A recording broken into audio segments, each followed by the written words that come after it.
You know how they say, what God brought together, let no man tear apart? Well, sometimes God didn't bring that marriage together. Your codependency did. Sometimes your lack of discernment did.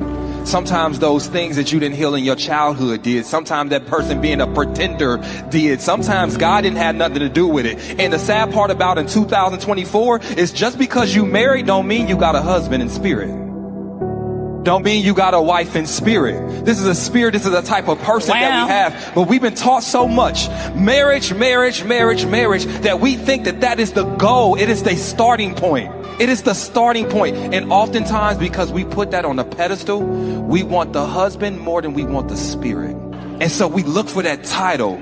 And we look for that validation from our friends and family. We want that wedding. We want that white picket fence. We want the idea. But we forgot that we need the qualified person. And I'm going to just say it. Till death do us part with the right person sounds like a beautiful blessing. But till death do us part with the wrong person sounds like a prison.